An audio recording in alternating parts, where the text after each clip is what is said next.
friends, I got a question that I wanted to answer really quickly. Decided I'd do just a quick demo for you guys to answer it rather than doing the whole 9 yards as a video, because it's a good question, but I have so many videos I'm working on. I wanted to get this kind of to the top of the pile. And that question was about the community tab on YouTube.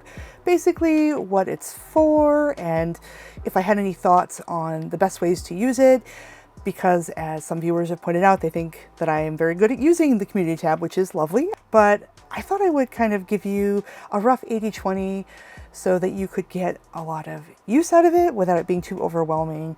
I use it very sparingly, but I think in a way that works really well for my channel and what I'm about. And I think the nitty-gritty of what that looks like is going to be different for you, but this will get you started. So basically, to access the YouTube community channel, there are 2 ways. There is the way in the YouTube studio background here. You can see if I just go up here, create post, create to create post, it'll bring me right there.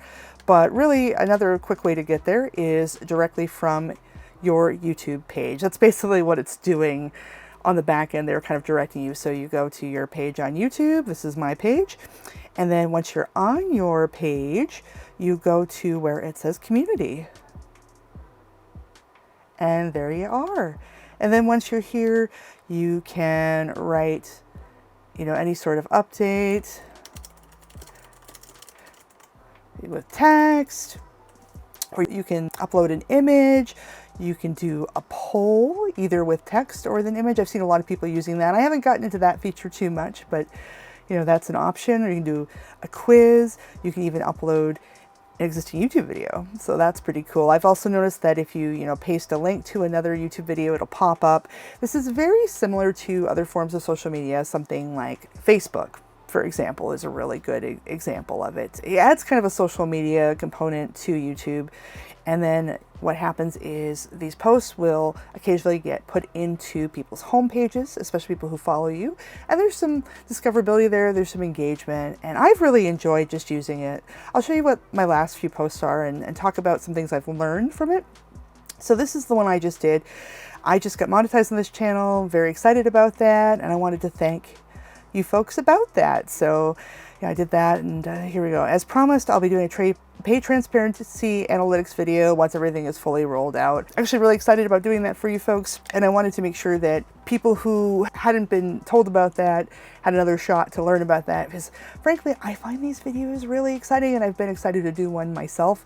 I've really liked it when other small channels show their back-end analytics, how much they made for certain videos, their thoughts and opinions on what worked and didn't. So I'm really looking forward to kind of doing a post-mortem and a paid transparency video for you folks. So I wanted people to know that, and also just to thank you, because it's been awesome.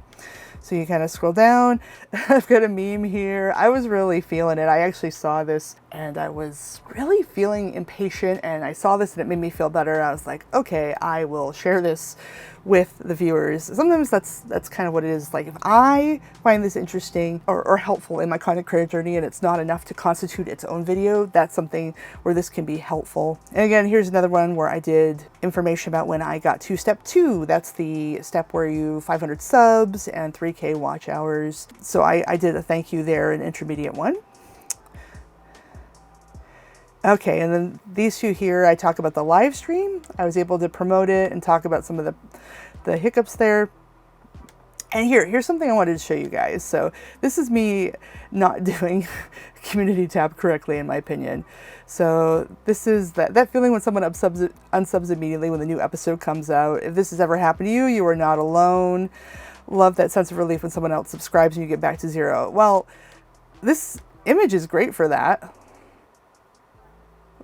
But as you can see in the preview, it got all cut off. So this is something to keep in mind if you're doing a community post, is that it likes that square aspect ratio. So if you put something that's in a rectangular format, which I mistakenly did, it will cut it off and it won't look good in the preview pane. They really want something square. So think kind of like the Instagram formats of things. So I found it helpful if I'm going to post an image in community post to put it into some kind of graphic design software and change the canvas so the canvas is square. because it makes a world of difference. It just looks a lot nicer, especially if you're going to be pushing it through to somebody's feed. You want them at a glance to understand what the post is about. You don't want them kind of parsing and having to click in and all that. Like, it's annoying. Again, I did that again. See, I had to learn my lesson with the square post. Yeah, this is actually one of my posts, a meme I made for social media where I was really feeling it. Yeah, this is actually a screenshot from my Twitter account where I do a lot of little witticisms and stuff. Sometimes I even use these as B-roll when I wanted to say something and I want a quote. But yeah, I have it here. The only way around the cringe is through it. So yeah, just kind of relatable stuff. I've seen people soliciting thoughts from their audience. I definitely am open to doing that when I get a bigger audience, hopefully. But yeah, it's kind of what I do it. And if you look, I have been doing this channel for about 4 months. This is my second channel. It's not my first channel. And if you look, I got 1, 2, 3, 4, 5, 6, 7, 8, 9, 10, 11, 12 posts. So I am posting to Community Tab less than once a week. I have seen some other how-to YouTube gurus that are like, post daily, it's so much easier. You know, you can get the spread and stuff, and that might be a growth strategy, but I tend to take a very long view when it comes to content creation. I tend to work on nurturing the relationship between the audience and myself and trying not to abuse their kindness versus kind of a more traditional marketing approach where you're trying to close the sale, close the sale, close the sale, and you want it to be a numbers game. And no shade on that, but this is kind of the approach that I tend to use.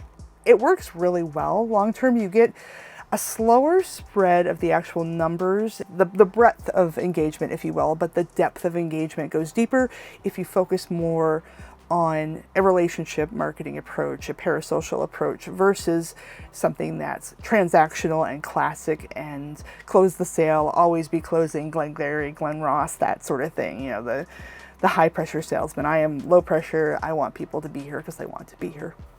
So yeah, I think my use of the Community tab reflects that. That said, it's a great tool for basically having a little mini social media presence within the world that is YouTube. And I think when used in a thoughtful manner, it can really help your YouTube channel. It was a great question. Thank you again. I love all the questions and I'm doing my best to answer them. You folks are asking some of the most incisive, most interesting questions, and I appreciate that. It was great talking to you as always. Thanks for watching, and I'll see you in the next video.